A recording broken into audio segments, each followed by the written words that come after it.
Bonjour, je suis Lionel Scotto d'Apollonia, donc coordinateur du projet BRIEF financé par l'Agence nationale de la recherche, l'ANR, projet participatif sur la qualité de l'air dirigé par mon collègue Pierre Camps.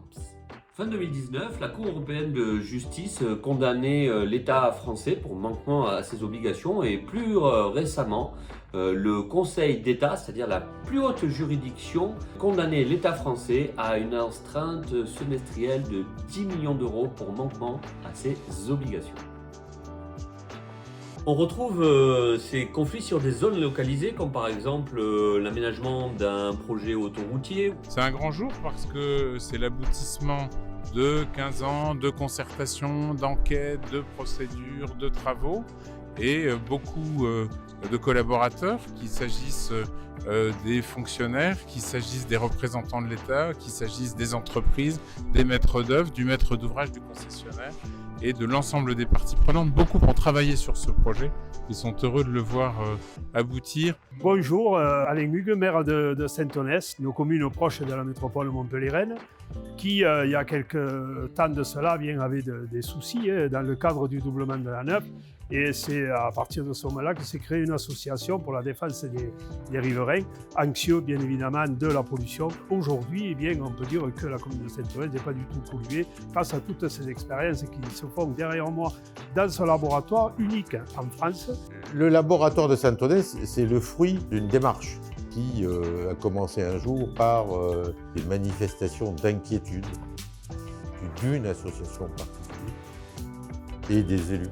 Ça nous a permis de lancer une démarche scientifique qui se retrouve être en réalité une première en France. L'incinérateur de Lunalvielle, c'est l'histoire d'une colère récurrente, la colère des riverains qui veulent une réduction du volume des déchets traités ici, en clair, passer de 120 000 tonnes par an à 90 000.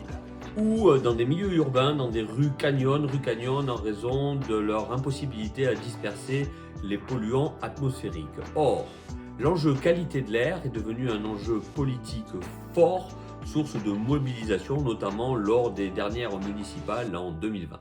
Quel air respire-t-on à l'échelle de son jardin, de son balcon ou plus simplement de son lieu de vie? Comment apporter des solutions tangibles pour améliorer la qualité de l'air, sachant que l'État peine à apporter des solutions efficaces? Donc Pierre, tu développes un programme de biosurveillance citoyenne. Est-ce que tu peux nous en dire plus, s'il te plaît? Mon métier, c'est de travailler sur les propriétés magnétiques des roches, mais en l'occurrence, en fait, mon appareillage de géophysique permet aussi de mesurer la teneur en particules fines qui vont se déposer sur des filtres ou sur des murs ou sur des végétaux en particulier. Là, on peut détecter des quantités infimes de poussière qui se déposent sur les végétaux. C'est un moyen facile d'impliquer le citoyen dans nos recherches, puisque le végétal, tout le monde en a, il y en a partout, dans les jardins, les balcons, dans les rues. Le végétal ainsi se transforme en un capteur de poussière très abondant. Et ça nous permet d'avoir une étude avec des densités de mesures assez intéressantes par rapport à une métrologie conventionnelle. Donc, comment les citoyens sont intégrés concrètement dans le programme? Ça peut aller de la simple aide de l'échantillonnage jusqu'à la mesure, voire l'interprétation, voire participer aussi à la communication des résultats. Moi, c'est à tous les niveaux, il n'y a pas de problème. D'accord. Et alors, d'où te vient cette idée absolument géniale d'intégrer le citoyen dans la mesure de la qualité de l'air? Comme je l'ai dit, c'est pas tout à fait dans mes thématiques traditionnelles. Et donc, j'ai été contacté par des associations qui étaient des associations militantes pour la construction du tramway à Montpellier, la ligne 5 en particulier. Et ils voulaient à tout prix que je fasse une étude comparative entre la pollution aux particules fines générée par le tramway et avec celle générée par le trafic automobile. Et donc ils m'ont proposé de me payer, en fait. Les associations de citoyens m'ont dit on va faire une collecte, on peut financer ta recherche et tout ça. Donc, j'avais quand même un côté citoyen qui m'interdisait de recevoir de l'argent d'associations. Donc je leur ai dit écoutez, non, je ne vais pas vous demander de l'argent, par contre on peut travailler ensemble, vous pouvez m'aider dans ma recherche et ça sera bien que vous mobilisiez tous les membres de votre association Et comme ça fera un partenariat où vous n'aurez pas besoin de sortir de l'argent, simplement un peu de temps et on pourra faire une belle étude. D'accord. Et une particule fine, c'est quoi en fait? Alors les particules fines, c'est toutes les poussières qui ne sont pas sédimentables, qui se trouvent dans l'air. Donc leur masse est tellement faible qu'elles ne se déposent pas au sol naturellement. Et voilà, donc c'est ce qu'on appelle les particules fines. Alors il y a d'autres synonymes, aérosol, en anglais c'est particulate matter, ça veut dire la même chose, aérosol, particules fines. Ce projet R9 est doublement innovant parce qu'il vise deux enjeux. Le premier, objectiver la pollution de l'air générée dans le cadre du doublement de l'autoroute A9 derrière nous, mais également d'établir l'impact des haies arborées sur la diminution de cette pollution de l'air. Ce projet vise à répondre également aux enjeux de sensibilisation et de participation citoyenne sur les territoires. Je reviens dans le cadre du projet BRIF. Donc, deux questions de recherche initiale que nous avons posées. Dans quelle mesure le magnétisme environnemental permet-il une biosurveillance pertinente de la pollution de l'air aux particules fines en milieu urbain et périurbain? Et l'intégration des citoyens, vous, depuis une métrologie sur les biocapteurs, je vais préciser tout ça, rassurez-vous, jusqu'à la construction d'un plan d'action, peut-elle servir le levier sur les décisions politiques qui concernent la fameuse qualité de l'air? Donc voilà ces deux questions initiales posées dans le cadre de ce projet.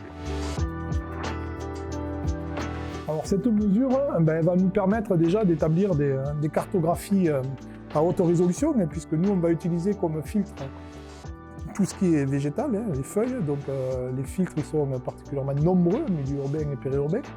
Donc l'idée c'est déjà de faire de la cartographie haute résolution. Si sur ces cartographies on peut les utiliser pour contraindre des modèles de dispersion des particules en fonction des différentes sources d'émissions. Par exemple, une source d'émission, c'est une usine. Une source d'émission, ça peut être une autoroute ou une nationale. Une source d'émission, ça peut être un chantier de construction. Voilà. Donc on va pouvoir faire des modèles, ce qu'on appelle des modèles de rétropropagation, c'est-à-dire que nos capteurs, on va essayer avec des modèles physiques et en connaissance des courants aérodynamiques, en fonction de la vitesse du vent, la direction des vents, on va essayer de voir déjà si on peut retourner jusqu'à la source. En raison de la crise de la Covid, nous avons dû nous adapter et avons posé, par exemple, des affiches dans le quartier des Arceaux. La mobilisation des citoyens a pris des formes multiples et inédites et s'est effectuée directement sur le marché en partenariat avec l'association Arceaux Vie Active avec des outils de cartographie participative. Nous avons aussi effectué du porte-à-porte, téléphoné ou organisé une réunion dans le bar La Cigale et une visio par Zoom en s'appuyant sur des outils numériques participatifs.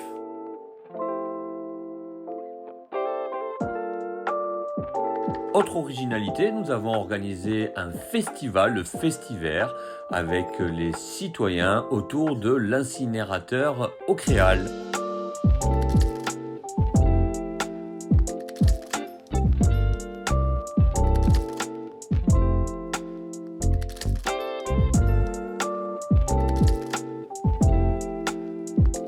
Donc l'idée, c'est de regarder ces dépôts de poussière sur des surfaces qui ont été impactées par des flux d'air.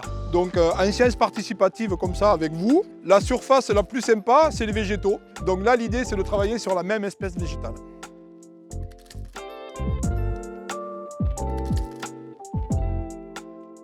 La métrologie participative dans la rue Canyon Saint-Louis et dans le quartier des Arceaux s'est fait entre décembre 2020 et mars 2021 avec les habitants, avec du lierre et des filtres passifs.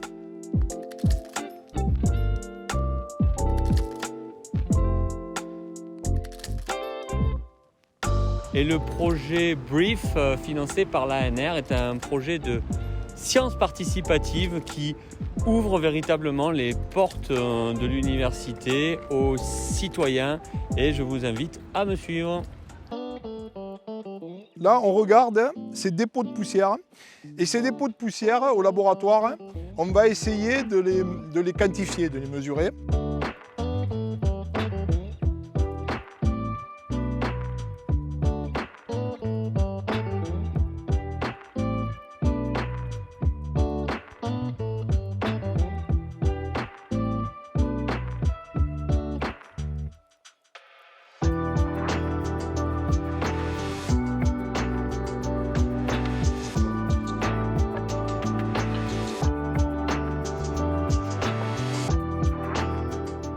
Le projet BRIF est un projet intégratif dans la mesure où on part de la métrologie participative de la qualité de l'air jusque dans l'aide à l'action publique.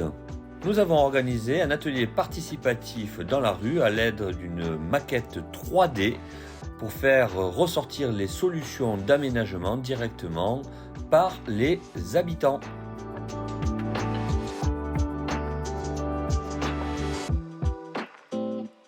Nous sommes ici sur la commune de Vergès avec un atelier participatif de co-construction du plan climat-air-énergie territorial de la communauté de communes Rosny-Vistre-Vidourle, la CCRVV.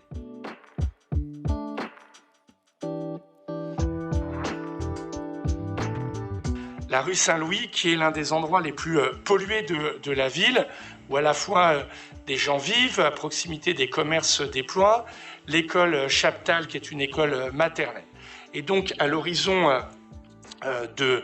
après des travaux d'assainissement, cette rue n'a plus vocation à être une rue de transit et le plan de circulation évoluera pour que, très clairement, les habitants qui ont été trop souvent exposés se retrouvent en situation de protection face à la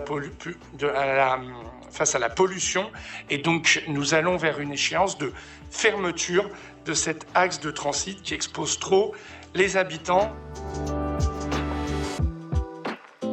Alors, les résultats au CREAL. Le 31 juillet 2019, celle qui est sur la gauche, là. Voilà, donc de loin, vous voyez au CREAL, c'est la goutte bleue, là. Oui. Et de loin, vous voyez beaucoup de vert, un peu de jaune juste à proximité de l'usine.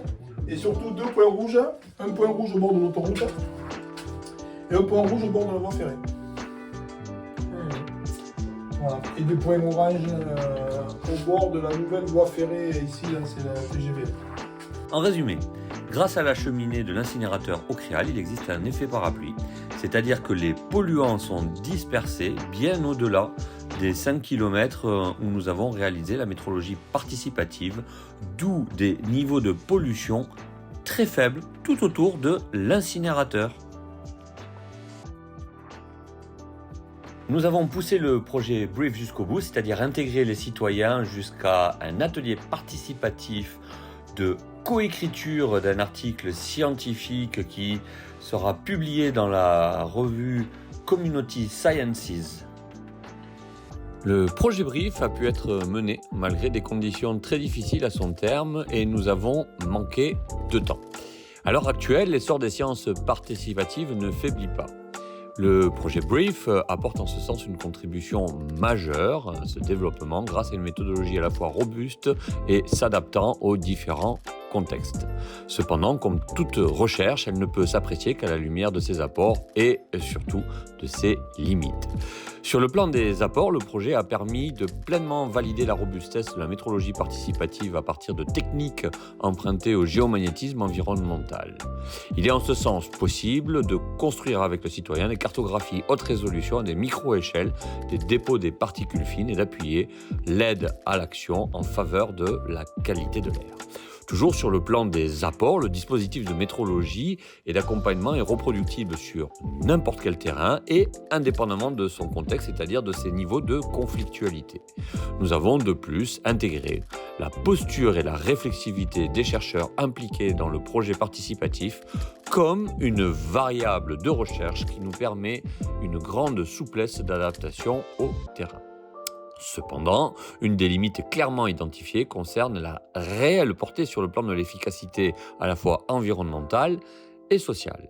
L'ingénierie de la participation, développée dans le cadre du projet, nécessite un temps de co-construction et de pédagogie permettant une acculturation de l'ensemble des acteurs.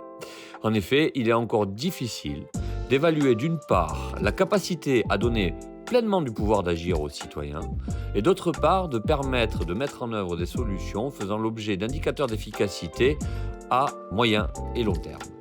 Le projet ouvre de nombreuses pistes de recherche, notamment sur la modélisation de dispersion des polluants et sur l'identification des sources et l'usage de cette modélisation en tant qu'outil d'aide à la décision. Durant le projet, de nombreux collectifs de riverains soucieux nous ont contactés afin de reproduire la démarche.